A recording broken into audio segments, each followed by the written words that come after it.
Assalamualaikum warahmatullahi wabarakatuh. Halo teman-teman semua, perkenalkan saya Muhammad Bayu Angin Harahap, mahasiswa dari Universitas Askia. Di video ini saya akan menjelaskan secara singkat kesimpulan bab 1 sampai bab 5 dalam mata kuliah pengantar ilmu hukum.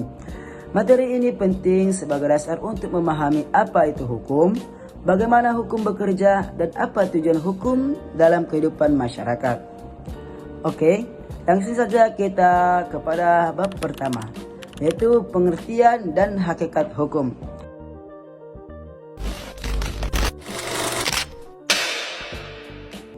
Bab pertama membahas pengertian hukum secara umum. Hukum adalah seperangkat aturan yang mengatur perilaku manusia dalam masyarakat dan bersifat memaksa, mengikat. Tujuan utama hukum adalah menciptakan ketertiban, keadilan, dan kepastian hukum agar kehidupan masyarakat berjalan dengan tertib. Bab kedua, norma-norma dalam masyarakat. Pada bab kedua menjelaskan bahwa hukum merupakan salah satu norma sosial selain norma agama, norma kesusilaan, dan norma kesopanan. Perbedaan utama hukum dengan norma lainnya terletak pada sanksi yang tegas dan dapat dipaksakan oleh negara. Bab ketiga, ilmu hukum. Bab ketiga membahas ilmu hukum sebagai suatu disiplin ilmu. Ilmu hukum mempelajari kaedah-kaedah secara sistematis. Ilmu hukum bersifat normatif dan praktis. Artinya, tidak hanya mempelajari aturan hukum, tetapi juga penerapannya dalam kehidupan nyata. Bab keempat, disiplin dan perkembangan ilmu hukum.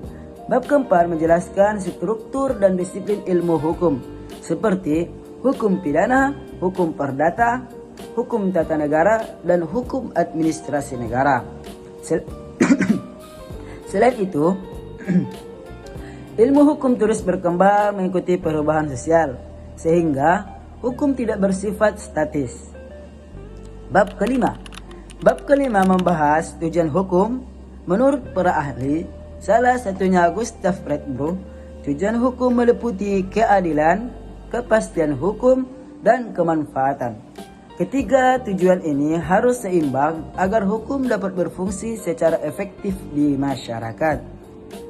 Sebagai kesimpulan, bab 1 sampai bab 5,